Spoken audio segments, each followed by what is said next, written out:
भारत के एक छोटे से गांव में रामू नाम का एक गरीब किसान रहता था। उसके पास थोड़ी सी जमीन थी जिस पर वह खेती करके अपने परिवार का पेट पालता था। जमीन बंजर थी और पानी की कमी हमेशा रहती थी। बारिश कभी समय पर होती, कभी बिल्कुल नहीं।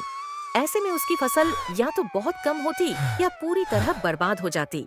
रामू मेहनती था, लेकिन उसकी मेहनत को अक्सर हालात धोखा दे देते थे। घर में बूढ़े माता पिता, पत्नी और दो छोटे बच्चे थे। पेट भरने के लिए रोज संघर्ष करना उसकी आदत बन चुकी थी। लेकिन उसकी पत्नी ने कहा, अगर हम अपनी जमीन छोड़ देंगे तो बच्चों को क्या सिखाएंगे? मेहनत और धैर्य ही तो किसान की पहचान है। ये सुनकर रामू का मन फिर से मजबूत हो गया।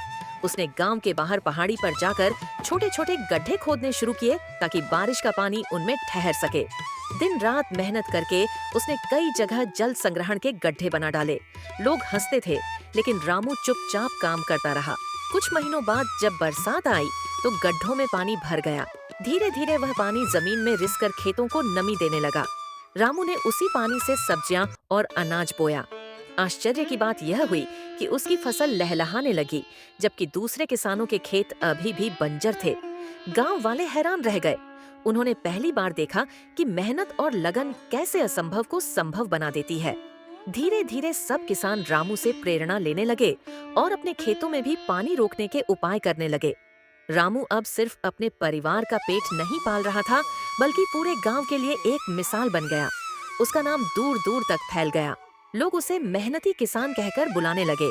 रामू की कहानी यही बताती है कि गरीबी और मुश्किलें इंसान को रोक नहीं सकती, अगर उसके पास मेहनत करने की ताकत और उम्मीद की रोशनी हो।